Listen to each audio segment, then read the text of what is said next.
every fucking time, it just gets worse.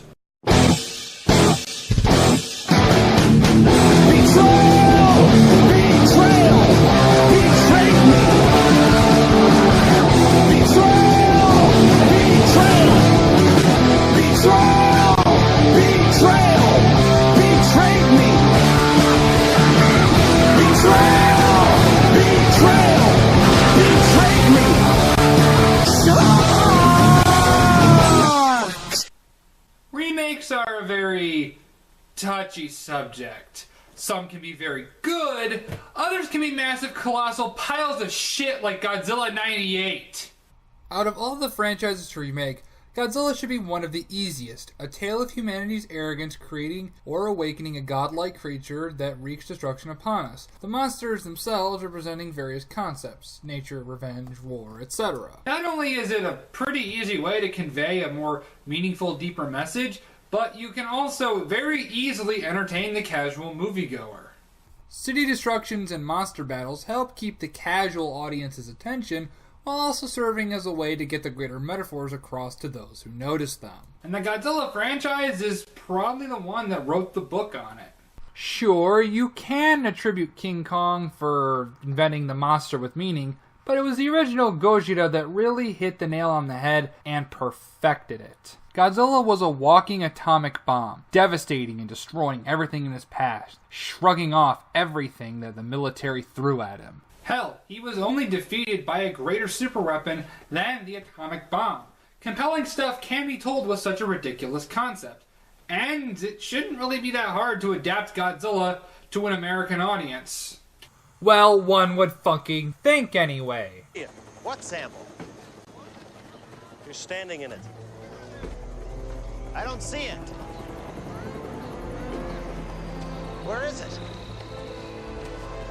I don't see it.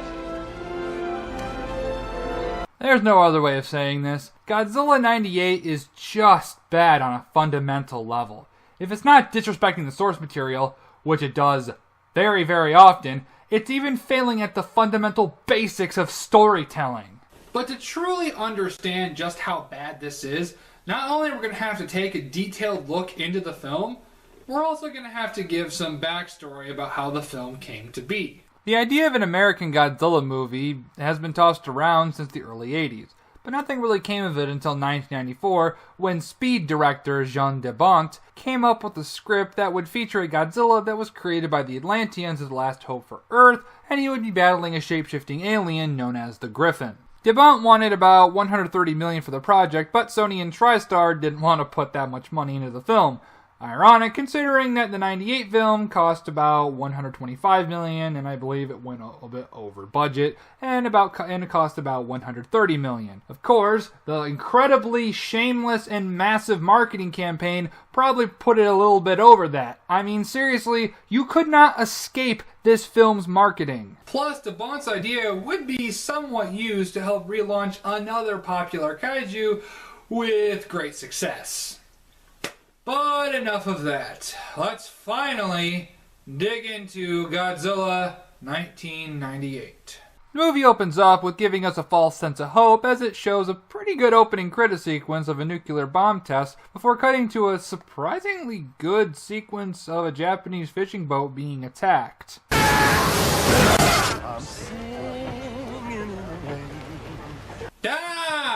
Talk about total whiplash! We go from a ship being torn to pieces and people dying to Matthew Broderick singing with no transition whatsoever. Now all that goodwill that the movie just built up is now going down the fucking drain. Congratulations. This is Nick Tatopoulos, a radiologist and running joke. Dr. Nico Topopoulos. It's Tatopoulos. Get it? His name is funny! This isn't funny! He's in Chernobyl studying the effects of radiation on earthworms. And we also see movie cliche number 346, The Long Lost Love. It even has that incredibly cheesy, generic music play over the scene. Anyways, the military drafts him out of fucking nowhere, and we once again abruptly cut to another location. This time to South America, as a new character decides to interview one of the survivors of the Japanese fishing boat attack. What did you see, old man? Godzilla. Godzilla. Now, upon first viewing, this scene is actually pretty cool. But as we'll soon find out, the movie completely ruins it. So Nick arrives in South America and meets up with his crew. Their names don't really matter, considering, as we'll see, they're either shitty at their jobs, absolutely fucking useless, or both. Have you met the worm guy?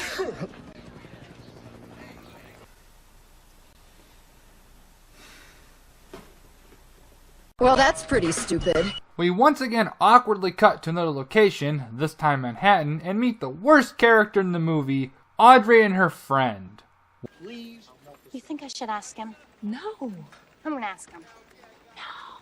And yes, that is the voice of Kent Brockman from The Simpsons, who is your cliche 90s asshole boss.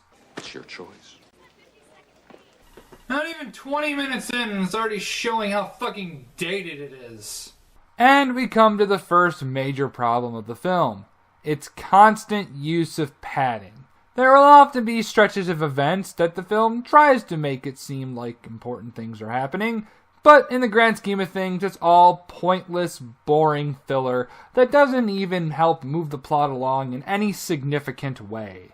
Now, over the years, this film has gotten a bit of a following, saying it's a kind of an underrated gem, and to that I say, ha! The point of this review is also to show why that is a load of shit. To help further prove my point, we cut back to the Monster Search team as they enter Jamaica. How much time has passed between the last time we saw them and now?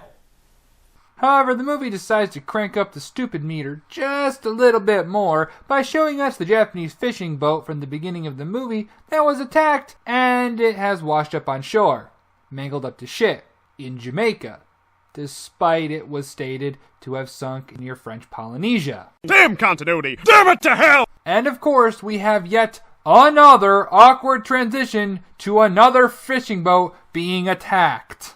Seriously, Emmerich, the fuck? And remember earlier when I said that these most of these people are really shitty at their jobs? Well, It's the Rhopida allosaurus. What? It's some type of enormous reptile that we believe died out in the Cretaceous period. first off, Allosaurus went extinct in the Jurassic, you dumbass. Second, how the fuck did you even come to this conclusion considering the biggest specimens of Allosaurus are what, 30 feet at most? Averaging around 25 feet long? This thing that you're tracking is bigger than T-Rex and all other megatheropods. Not only did you completely and totally fuck up the most rudimentary facts about it, but you're also jumping to conclusions that make no logical sense whatsoever. You are a shitty paleontologist. You are just comprised to fail, aren't you? Also, this next bit of acting is mediocre as hell. I believe that this is a mutated aberration. A hybrid caused by the fallout on these islands. Hope you enjoyed that very nice sunlight and jungle setting, because for the rest of the movie, it's taking place in rainy-ass fucking New York. This is also part of the film where Audrey becomes a major part of the plot. And by major part of the plot, I mean an annoyance that just won't fucking go away. And yes, that is Hank Azaria, also of Simpsons fame. God, that acting was bad. Anyways, we finally get the monster making his appearance. And it sucks. Hard. Not only is it severely hampered by the fact that we don't get a good look at him, it's just handled so plainly, or at least plainly for a giant monster movie. I knew I was going to have to make this comparison eventually, but Legendary did this so much fucking better. The build-up to his reveal was downright masterful. You get a full feeling of just how massive he is. The very act of coming ashore causes a tsunami. How everyone stops screaming by the simple act of him stepping. The godly chorus playing in the background as the camera pans up, showing his massive size before letting loose a deafening roar.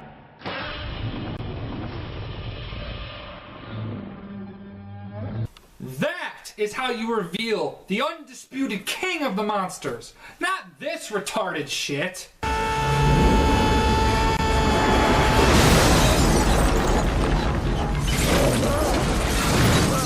That kind of crap is littered throughout this sequence that undermines any kind of tension or dread or presence that the monster may have, no matter how little. Sorry, I just don't give a rat's ass about a war in some country whose name I can't even pronounce. How about a real story? That's the voice of Bart Simpson. I mean, was Rollin Emerich just a huge Simpsons fan? This also displays the epic logic fails in this movie, like how Kent somehow doesn't feel the footsteps of the monster, or how the thing just vanishes without a trace. Oh yeah, the monster has also been renamed Zilla officially by Toho. However, even I find that way too close to Godzilla, so I'm just gonna call this thing not Godzilla. We lost sight of it, sir. You want to run that by me again? After its initial attack, he Disappeared. I don't understand. How could something so big just disappear? Hey, I'm the one that's supposed to be pointing out the plot holes here. But, yeah, how do you lose a giant fuck-off nuclear lizard? You are just comprised to fail, aren't you? At least in the Godzilla movies before this, they only lost track of him because he lives in the deepest parts of the ocean. Here, there is no excuse. I mean, look at it. It's perfect. An island, water on all sides. But like no other island in the world, this is a place where he can easily hide. You know, it's amazing. You are 100% wrong. I mean, nothing you've said has been right. Ah yes, the cold, polluted, stank-ass waters that surround the most densely populated city in New York in very cold, rainy weather. The perfect place for a reptile native to warm, tropical type of regions. I'd also like to point out that Not Godzilla's origin story makes no fucking sense whatsoever, since he's supposed to be a marine iguana that was on French Polynesia during the atomic tests there, even though marine iguanas don't live in French Polynesia and are only native to the fucking Galapagos Islands. So, unless he decided to cross through South America, Africa, and Australia, or swim halfway across the world, which is about 4,100 miles non-stop, then this origin story is a giant pile of fucking stupid. At least in Godzilla vs. King Ghidorah, they actually bothered to make a fictional theropod species that has survived for millions of years. And when a part of your movie makes less sense than the one that has Terminators, time travel, and a three-headed lightning-spitting cyborg super dragon, then you have fucked up royally. So the city begins to evacuate as the military prepares a trap for the monster. I don't have time for this nonsense. Get paid contributors!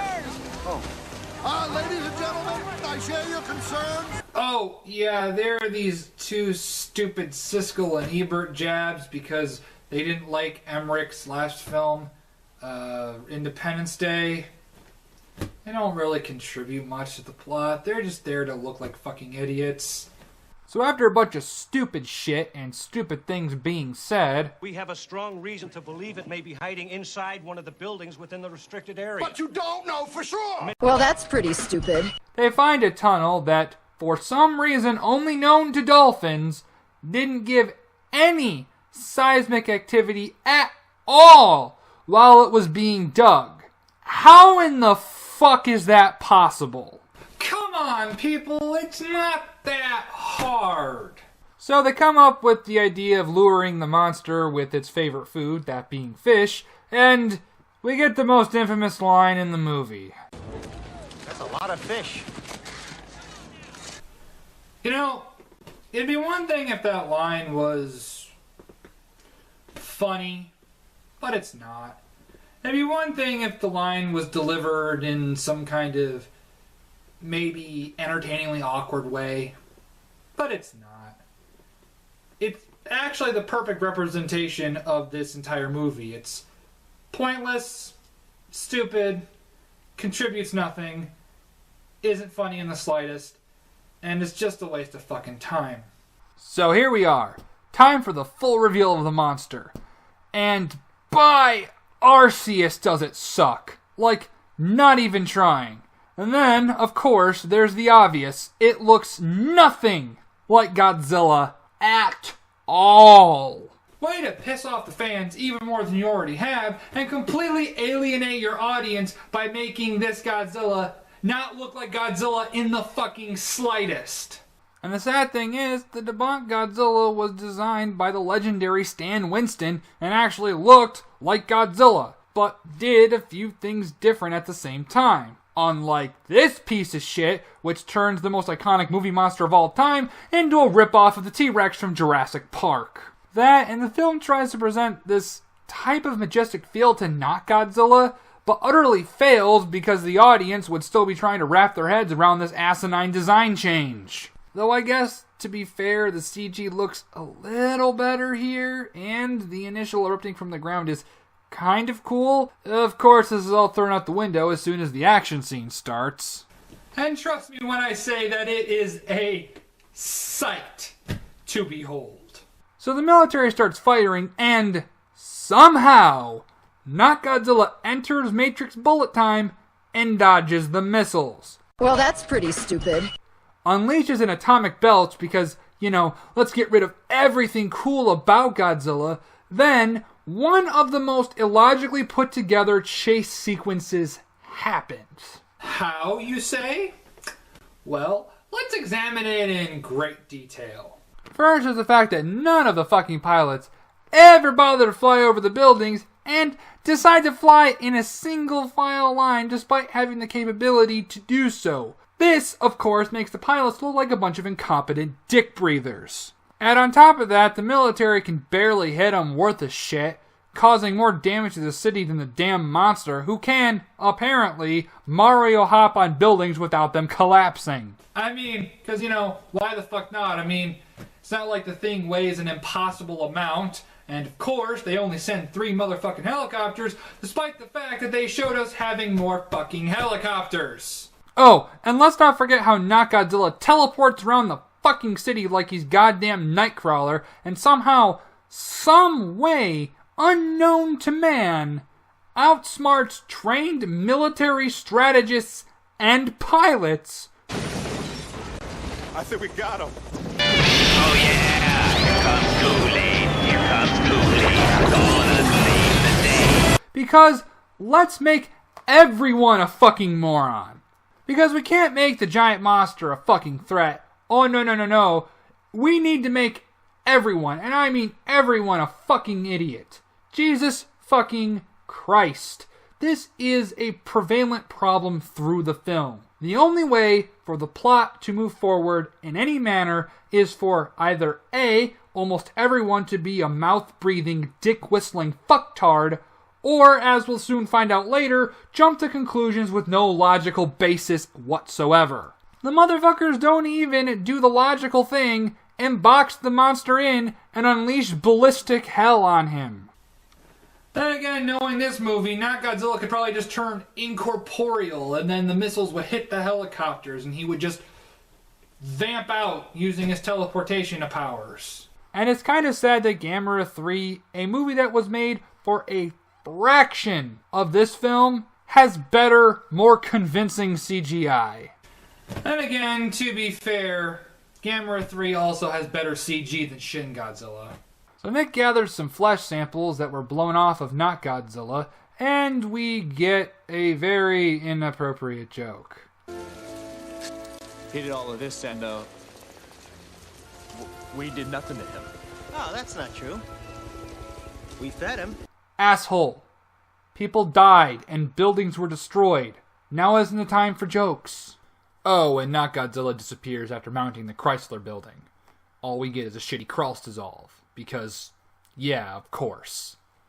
I mean, it's not like this thing gives off massive doses of radiation, which can be used to track it. Oh, wait, it fucking does!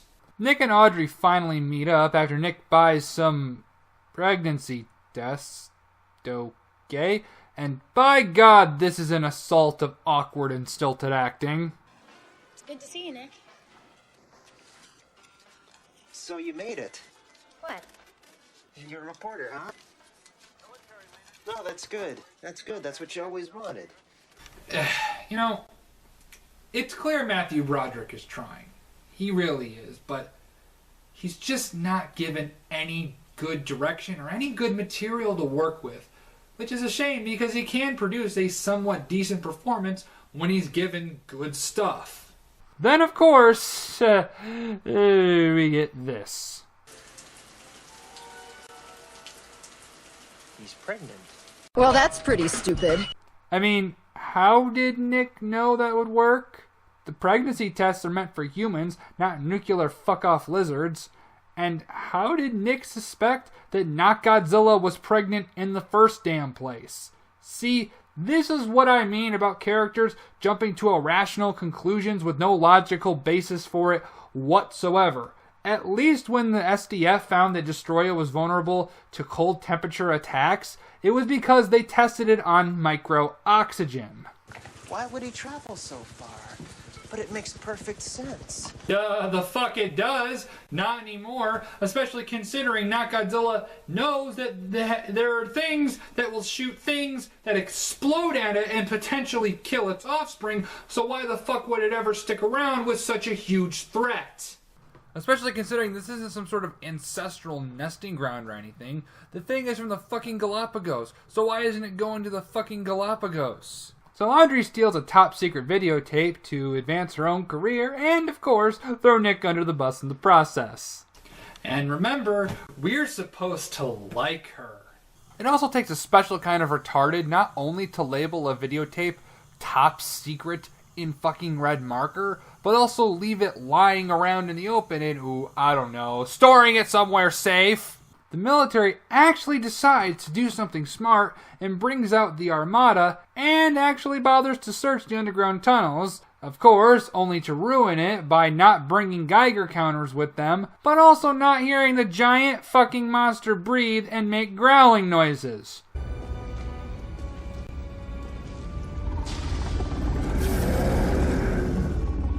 Also, this guy was facing in the direction of not Godzilla when he opened up his incredibly dated CGI eye. Okay, look, I'm sorry I'm beating this point over the head constantly, but it just never fucking stops. And so, with the beans spilled with Audrey's leak, Nick is kicked off the operation. I question why, considering not Godzilla is known to the world now, but it's not the biggest logic fail in the movie, so I'll let it slide. Who is this Godzilla? Where did he come from? Why is he here? And it's Find out in this Gojira, you special moron! No, movie, no. You don't get to say that. You don't get to say that. Not after the utter bastardization that you've done to this great franchise and character. No. Bad movie. Bad. Go to the corner. I'm so sorry about all this. Oh, hey, it's the shitty paleontologist from before. Why are you here again? Alright, people, get ready for the worst bit of acting in the entire movie. I was so sure I'd make it, but I haven't. That's why I needed the story so bad. And then, Nick is taken by the French Secret Service, who have been spying on the US military and have a plan to find and destroy not Godzilla's nest. I did mention these guys before simply because they don't really become important until around this point in the film. So after some pointless and bad acting... Yeah, I'm in. Nick and the French guys suit up and... Well, no, sir, I'm fine.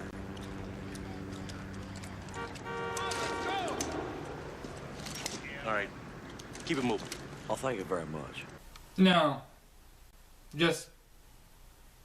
no. The dumb shits then set up the same trap not Godzilla seen early in the film, and, of course, obviously, doesn't fall for it a second time. And if you thought the last action sequence was stupid, this one is the exact same goddamn thing, but the retard meter is dialed up to 11 because they add more helicopters following in single file and more fucktard military peoples somehow, by some way, unknown to me, dolphins, the gods, whoever the fuck ever, I don't care, missing the fucking monster. At least we get to see him escape by diving into the water, but even then, it continues with the subs shooting and missing. Of course, until Godzilla is cornered and is either killed or knocked out and left to drown. I love how Godzilla is done in by an inconvenience rather than by some sort of clever plan by the humans. Nick and the French guys, along with Mo and Audrey, find the nest and, oh boy, James Cameron should fucking sue.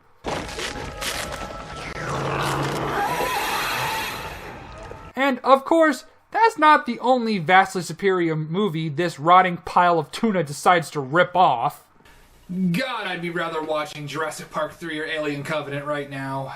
Was this really needed? This entire thing is just one tonally inconsistent waste of fucking time that reminds you of much better movies you could be watching.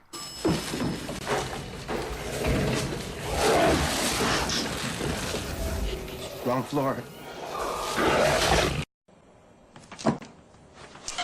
It's not funny, it's not funny, it's not funny, it's not funny, it's not funny! It's not funny! So, after blowing up the nest, Godzilla erupts from the ground, showing that he is indeed alive. One question. How? He was knocked out underwater! It was never established that he could breathe underwater, and no one fucking tell me Godzilla was playing possum, because, as we have seen, Godzilla isn't intelligent enough to pull that off. It's just that everything around him and everyone around him is fucking retarded. So literally, this thing resurrected himself from the dead. Which shouldn't be too surprising considering all of the fucking plot abilities this fucking thing has. Kobe Kingston jaw and face! But the stupid just keeps on rolling. So to escape the enraged monster, the group jacks a taxicab and, by some force of magic, manages to outmaneuver and outpace the monster that was able to keep ahead of military attack helicopters, which can average around speeds of 180 miles per hour. You went full retard, man. Never go full retard. Look, I know that we'll probably never get along, and that I will probably continue to use you as just a cheap punching bag to emphasize a point, or something of that nature. But at least you tried. For as much shit as I give Madoka, at least it tried. It actually bothered to try and tell a good story. And while it went full retard several times throughout the franchise and was about as consistent with its characters as Adia Sarkeesian is with crowdfunding, all the while having the narrative about as coherent as the Young Bucks with having actual good matches, but it's better to try and fail than to not try at all, and boy, did Madoka actually try.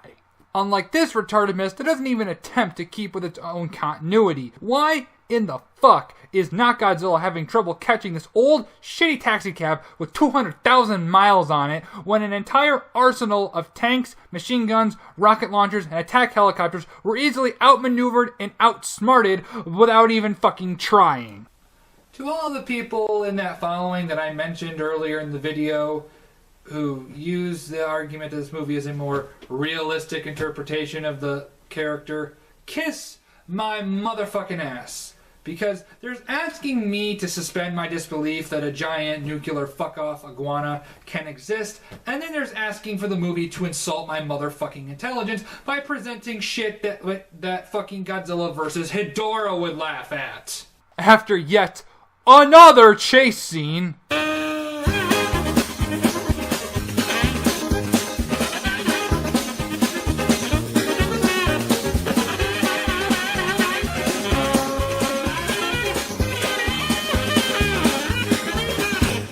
Godzilla gets trapped on the Brooklyn Bridge, and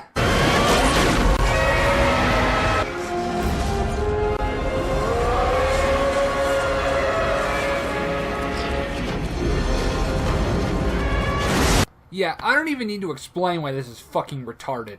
It literally goes against everything that the character stands for. But it's fitting. If you're going to take a massive steaming shit on a beloved franchise and character, you might as well take the biggest, nastiest taco shit you can. So not Godzilla dies, the movie tries to get us to feel but fails miserably, Nick and Audrey reconcile with no fucks given, and we get sequel bait that was turned into a surprisingly good cartoon. God, this movie was terrible. As a monster movie, it's boring and uninspired. Every single action sequence is a motherfucking chase sequence, and all are riddled with logic fails, plot holes, inconsistencies, and are just frustrating to watch. As a Godzilla movie, it fails on every single conceivable level. Even as its own movie, it's poorly acted, poorly directed, lazy, riddled with all sorts of problems that a 3-year-old would be able to spot, and it's just an overall shitty movie. Well, Legendary did give us a much better movie 16 years later. The scars of this movie still remain. But you may be wondering what the supposed journey I said at the end of my Castlevania Season 1 review. Well, it kind of got delayed through various circumstances, both created by myself and external factors. But now I do believe it's time to start building it up as we start to assemble some old friends.